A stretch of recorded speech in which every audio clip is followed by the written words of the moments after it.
जी हाँ दोस्तों, गृहस्थ को एक तपोवन बताया गया है और इसे प्यार के आदान प्रदान पर आधारित एक मिनी प्रजातंत्र बताया गया है। यह हमारी संस्कृति की आदर्शतम व्यवस्था है।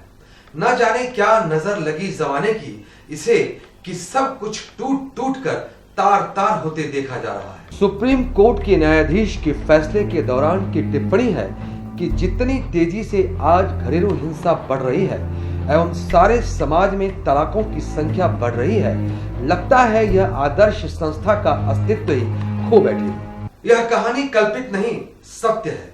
यह अब हर मेट्रो में, विकसित महानगरों में आम बात बनती जा रही है। पति या प्रेमी का जरूरत से ज्यादा पजेसिव होना अब आम बात हो चली है। कई बार इसका परिणाम तेजाब कांड के रूप में उभर कर सामने आता है। स्त्री को अपनी संपत्ति मानना पुरुषों का लंबे समय तक एक स्वभाव सा रहा है। उनकी ओर से फैसले भी वे खुद ही लेते हैं।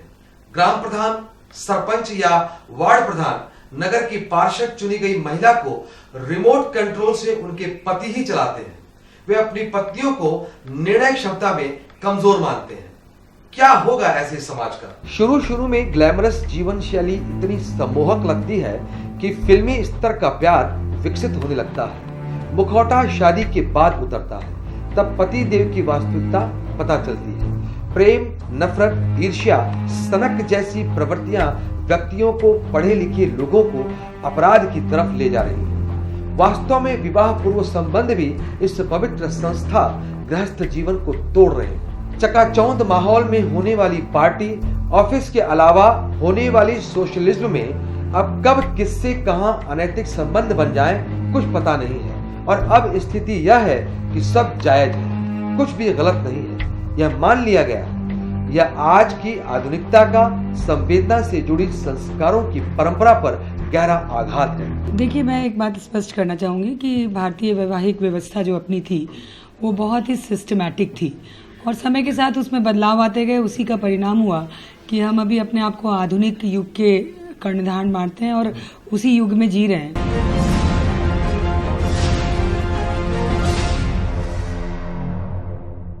दिल्ली की मनोचिकित्सक डॉक्टर रेखा त्रेहान बताती हैं कि अब नफरत, अंधे प्रेम, वासना से जुड़े संबंधों की वजह से होने वाले अपराधों की बहुत घटनाएं सामने आने लगी हैं।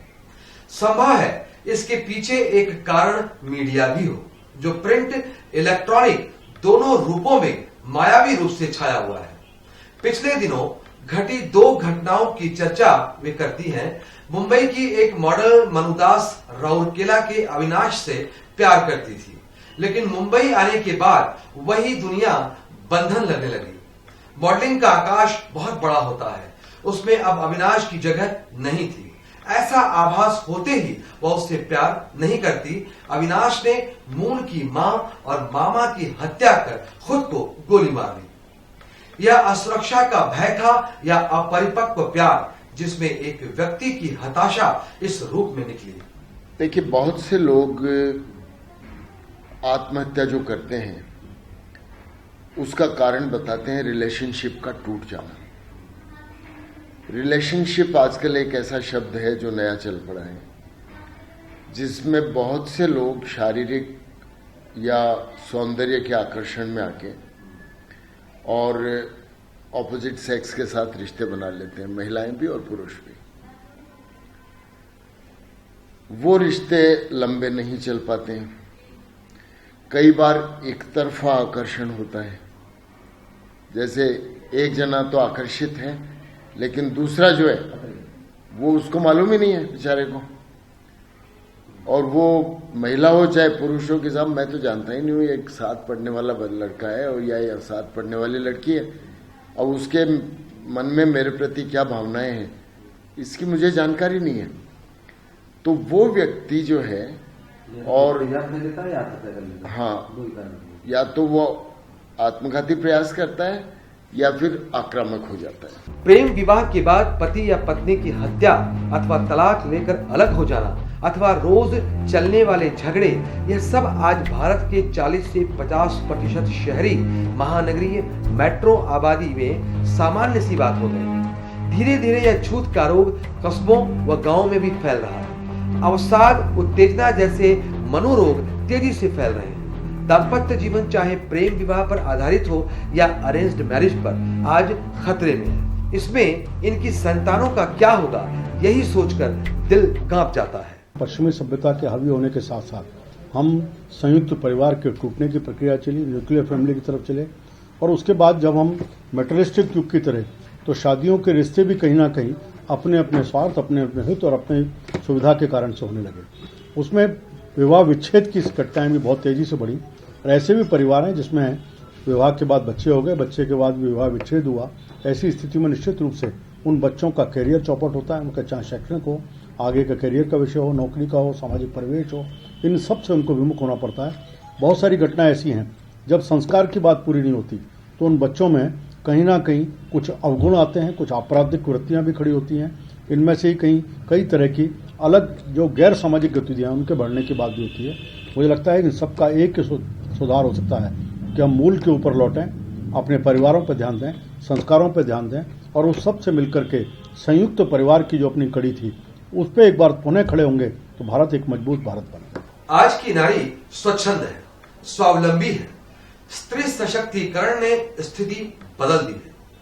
यह वह सशक्तिकरण नहीं है जो भारतीय अध्यात्म और सांस्कृतिक मूल्यों पर आधारित होता था। यह आधुनिकता से जन्मा सशक्तिकरण है जिसमें थोड़ी बदले की भावना भी है। आज महिलाएं पुरुषों के साथ कंधे से कंधा मिलाकर खड़ी हैं। कई स्थितियों में वे आगे भी हैं। वे कैरियर कॉन्शियस हैं, उन्हें अपने भविष्य की चिंता है। मल्टीनेशनल कंपनी, बैंक, बीपीओ आदि की नौकरियों ने पैसा भी खूब दिया है। इस तेज रफ्तार वाली दुनिया में महिलाएं जो चाहती हैं वही करती हैं। वे समझौता नहीं करना चाहती। बहुत दिन दबी कुचली स्थिति में वे जी ली। कई महिलाएं तो बिना विवाह किए संबंध बनाए रखना चाहती हैं। वे इस दाम्पत्य संस्था से जुड़ना ही नहीं चाहती। यह बिल्कुल वैसा ही हो रहा है जैसा 10 या 15 दशक पूर्व पश्चिम में हुआ करता था। सिंगल मदर बेबीज भी लाखों जन्मे, उनका विकास परिवार में कहां हुआ? वे तो पिता का नाम भी नहीं जानते। पर यह है आज की आधुनिक नारी जो फालतू की चिकचिक और रोज के कलह से बचने के लिए अपने पैरों पर खड़ी हो सभी इच्छाएं पूरी करना चाहती है। नैतिकता के आधार पर यह तथ्य कहीं नहीं ठहरता, पर यह वास्तविकता है जिसे स्वीकार किया जाना चाहिए।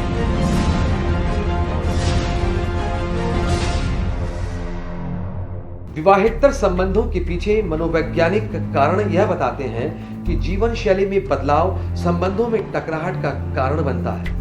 पति की अति व्यस्तता के कारण पत्नी किसी दूसरे से भावनात्मक स्पर्श मांगती है। पति पत्नी दोनों दफ्तरों में 12 से 14 घंटे बिताते हैं। इसमें सहकर्मी से रिश्ते बन जाते हैं। कहीं मित्रता की मर्यादाएं भी निभाई जाती है, पर शक किसी चीज को नहीं देखता। यही बेबुनियाद शक व्यक्ति को अपराधी बना देता है। नेट चैटिंग भी एक कारण है। साथ ही सेल फोन पर एसएमएस, एमएमएस, सोशल मीडिया भी जो आज की हाई प्रोफाइल दुनिया में अपराधों को जन्म दे रहा है। ऐसे दंपतियों को ठीक से काउंसलिंग की आवश्यकता है। आज के समाज विज्ञानी कहते हैं कि शहरों में संयुक्त परिवार परंपरा टूट जाने व एकल परिवारों के क्रम ने भी आग में घी का काम किया है। इसी से पारिवारिक मूल्य टूट रहे हैं। पहले बड़े परिजन, माता पिता, भाई बहन साथ रहते थे तो ऐसी स्थितियां नहीं होती थी। संयुक्त परिवार के सदस्य किसी भी अप्रत्याशित घटना को टाल देते थे। इन रिश्तों के बनने में किसी भी कड़ी में अगर चूक हो जाती है, वो ठीक से उसको समझ नहीं पाते। कई बार इन्फेचुएशन होता है, फिजिकल रिलेशंस हो जाते हैं, लेकिन भावनात्मक संबंध भी उतने नहीं होते, या फिर भावनात्मक संबंध भी होते हैं और फिजिकल रिलेशन भी होते हैं, लेकिन मैच्योरिटी नहीं होती है, परिपक्वता नहीं होती है। और परिपक्वता के अभाव में वो जो ग्राउंड रियलिटीज हैं, धरातल पर क्या परेशानियां आने वाली हैं, उनको नहीं देख पाते कि परिवार कैसे चलेगा, परिवारों का आपस में मेलजोल होगा या नहीं होगा, जिन परिस्थितियों को वो आगे जाके फेस करने जा रहे हैं, सामना करने जा रहे हैं, उसका आंकलन नहीं करते। लिहाजा जब मैरिज के बाद उन सारी चीजों का जब सामना होता है तो वो व्यक्ति हड़बड़ा जाता है, घबरा जाता है, और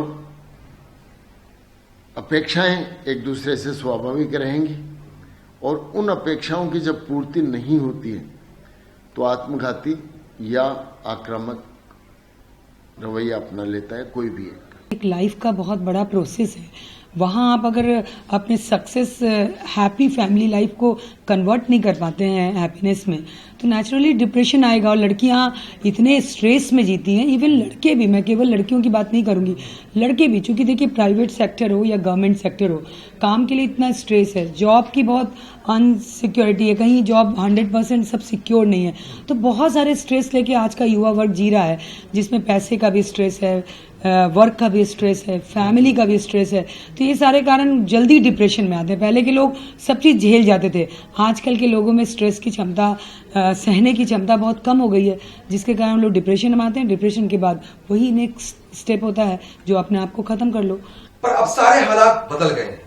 क्या पत्नी पढ़ी लिखी है, नौकरी करती है तो गलत है? यदि वह सुंदर है तो क्या सनक की हद तक उस पर शक किया जाना चाहिए? यदि पत्नी माता पिता के साथ तालमेल नहीं बिठा पा रही तो समझाने की जरूरत समाप्त हो गई है?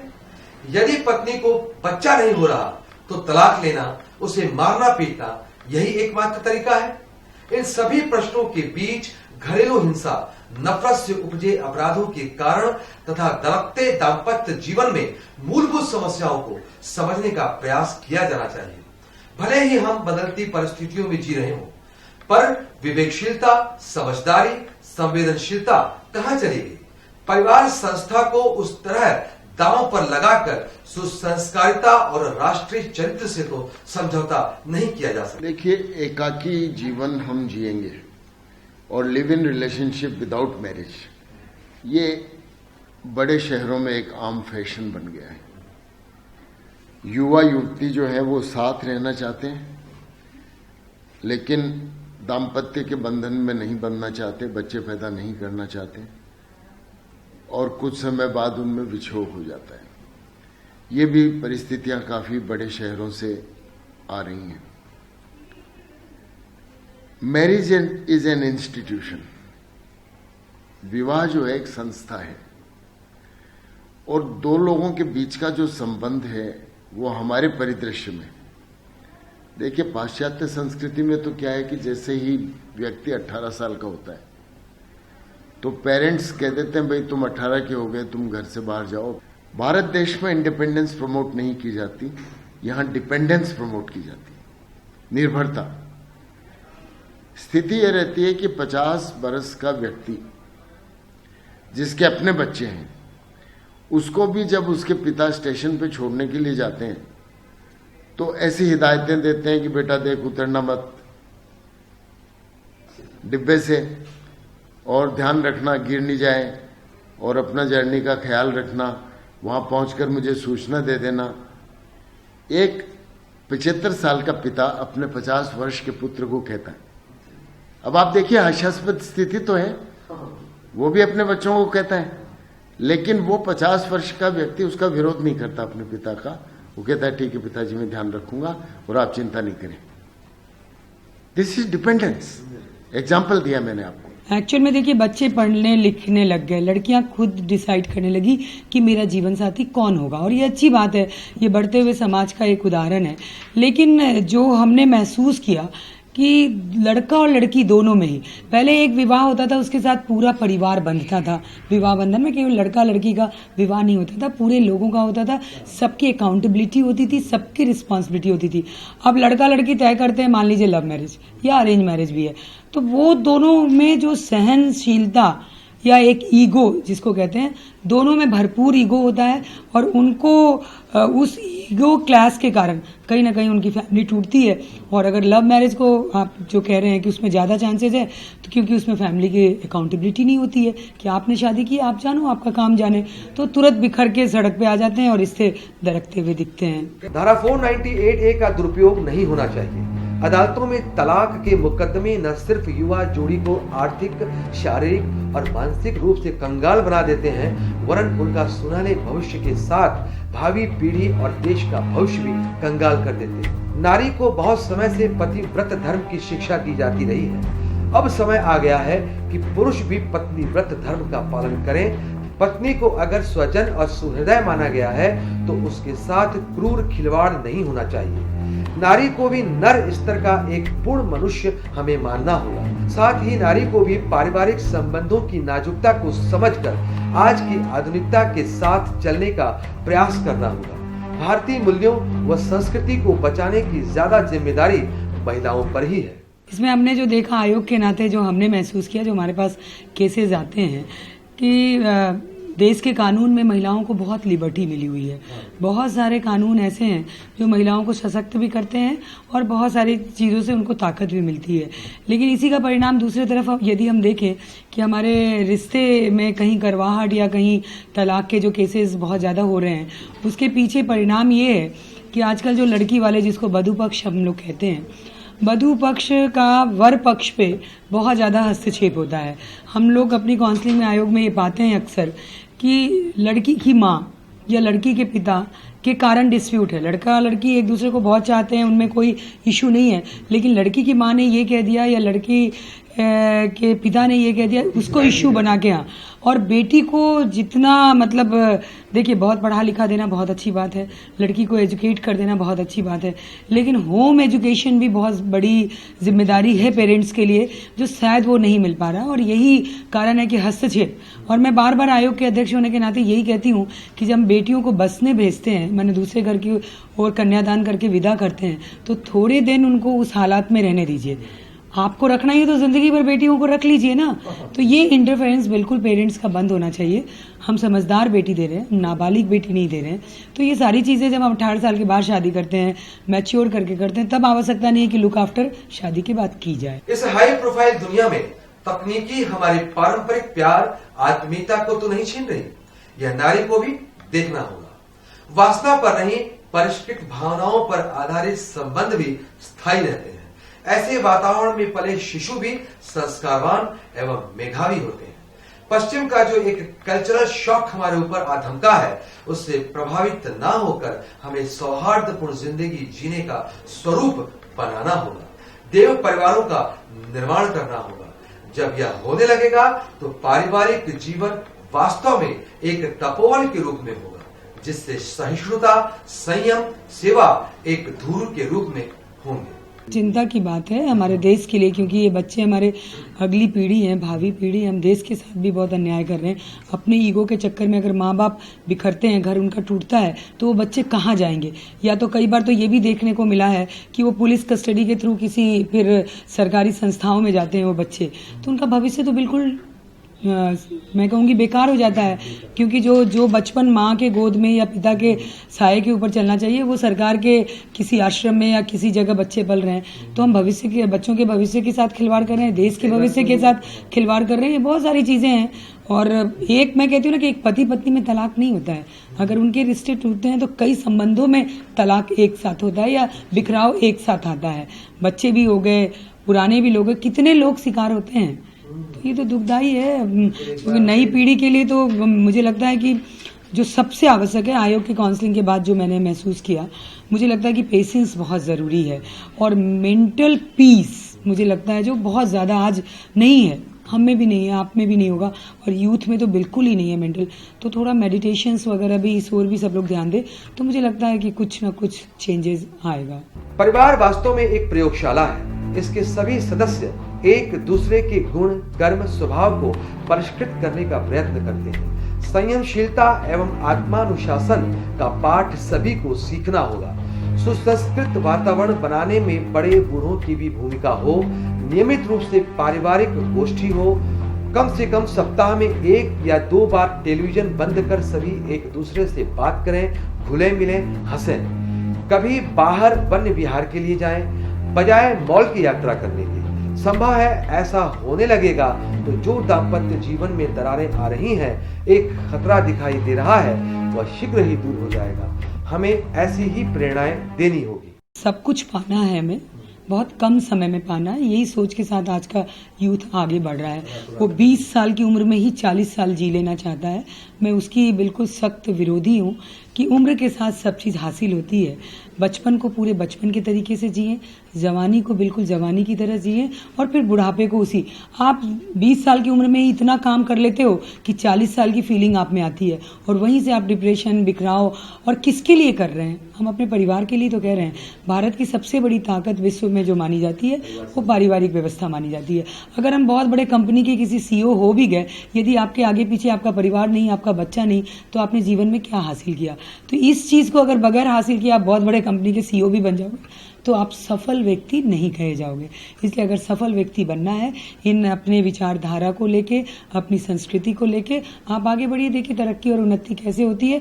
और जो मन का सुख हिंदुस्तान में, जो विश्व में लोग देखते हैं कि भारतीय लोगों के मन का सुख बड़ा अजीब है, उस मन के सुख को खत्म मत कीजिए, इसको महसूस कीजिए और फिर जिंदगी जिए। देखिए कितना मजा आता है। संक्षेप में बात करें तो दरकता दाम्पत्य जीवन ही सभी अपराधों की जड़ माना जा सकता है। राष्ट्रीय भविष्य का आधार है इसके प्रति जिम्मेदारी पूर्वक सतर्क रहना। आइए सफल दाम्पत्य के सहारे नए राष्ट्र का निर्माण करें। आज फिर यहीं तक, अगले सप्ताह तक के लिए मुझे दीजिए इजाजत। जय हिंद।